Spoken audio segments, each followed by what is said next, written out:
সুপ্রভাত, আসসালামু আলাইকুম। মৃধা মিডিয়ার পক্ষ থেকে আপনাদের সবাইকে স্বাগতম। এবং এখন যে নিউজটি শেয়ার করবে সেটা হচ্ছে অত্যন্ত গুরুত্বপূর্ণ নিউজ। সেটা হচ্ছে পবিত্র হজ। ইসলাম ধর্মের 5টি স্তম্ভের অন্যতম হচ্ছে হজ। সেই হজ পালনে আমাদের যে বিধিনিষেধ আছে অথবা কী কী ফরজ, সেগুলো আমরা আলোচনা করব। সুপ্রিয় ভাই, আপনারা জানেন যে ইসলাম ধর্মের 5টি স্তম্ভের অন্যতম হচ্ছে হজ।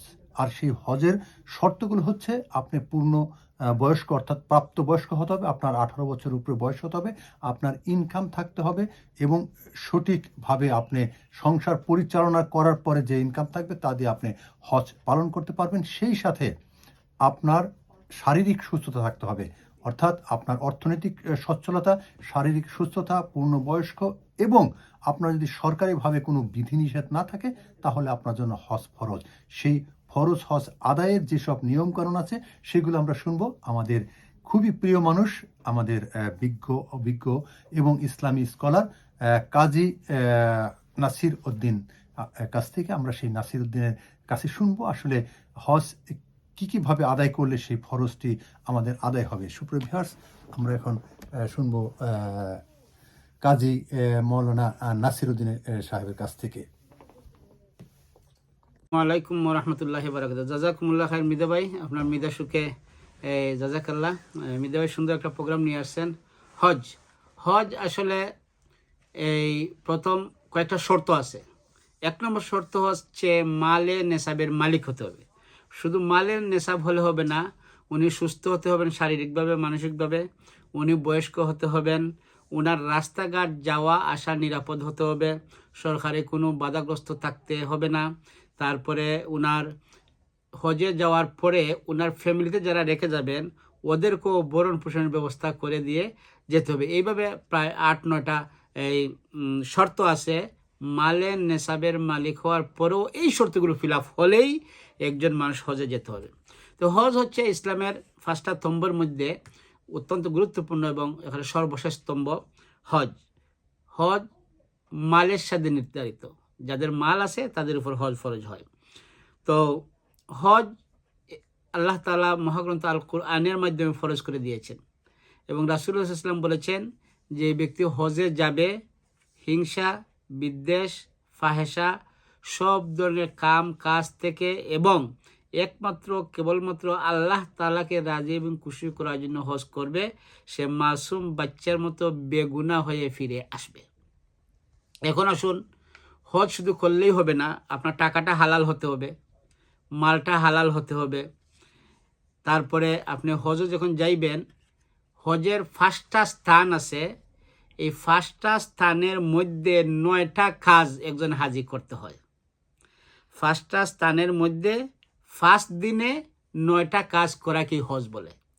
আর সেই 5 দিন হচ্ছে জিলহজ মাসের 9 তারিখ থেকে শুরু হয়। 9, 10, 11, 12, 13 এই 5 দিন হচ্ছে মূলত হজের মূল দিন, মূল কার্যক্রম।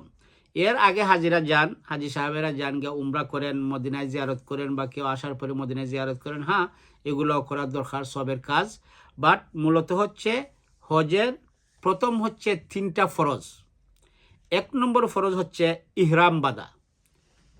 অন্যান্য কোনো কাপড় ছাড়া সেলাইবিহীন 2টা কাপড় এহরাম, একটা গায়ে একটা নিচে পুরুষরা পরবে এহরাম।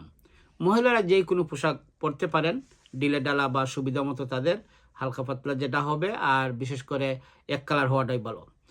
2 নম্বর হচ্ছে আরাফার ময়দানে অবস্থান করা ফরজ। 3 নম্বর হচ্ছে তোয়াফে জিয়ারত, বাইতুল্লাহ শরীফকে জিয়ারত করা। এই 3টা ফরজের মধ্যে একটা ফরজ যদি তরক হয়ে যায়, কারো হজ হবে না, যতই হালাল টাকা হোক, যতভাবে হজ করেন। গেল 1 নম্বর। 2 নম্বর হচ্ছে হজের 6টা ওয়াজিব আছে। এই 6টা ওয়াজিবের মধ্যে একটা ওয়াজিব যদি আপনি তরক করেন, আপনার হজ হবে না। হ্যাঁ, হবে যদি আপনি দম দেন।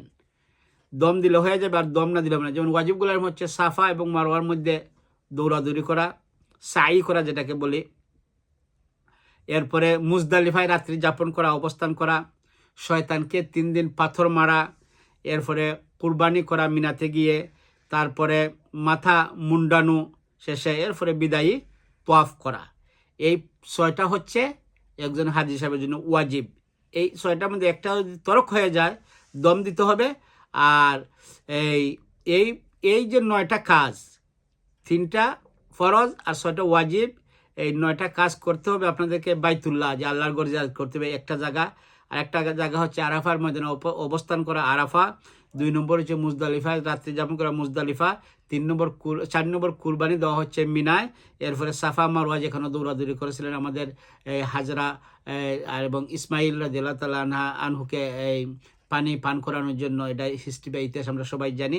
এই 5টা জায়গায় 5 দিন, 9, 10, 11, 12, 13, 3টা ফরজ এবং 6টা ওয়াজিব সঠিকভাবে হালাল ইনকাম দিয়ে, রাস্তাঘাট নিরাপদ হলে, যাতায়াতের টাকা পয়সা থাকলে, মাল নেশাবের মালিক হলে, বাড়িতে যারা রেখে যাবেন তাদেরকে ভরণ পোষণের ব্যবস্থা করতে পারলে একজন বালিগ প্রাপ্তবয়স্ক মুসলমান, সুস্থ মস্তিষ্ক, সুস্থ দেহওয়ালার উপর হজ ফরজ হয়। তা আল্লাহ রাব্বুল আলামিন আমাদেরকে এই বিষয়গুলো বোঝার তৌফিক দান করুন, এবং এবছর যারা হজে যাবেন সবাইকে আল্লাহ মকবুল হজ কবুল করুন, এই দোয়া করি। আসসালামু আলাইকুম ওয়া রাহমাতুল্লাহি ওয়া বারাকাতুহু।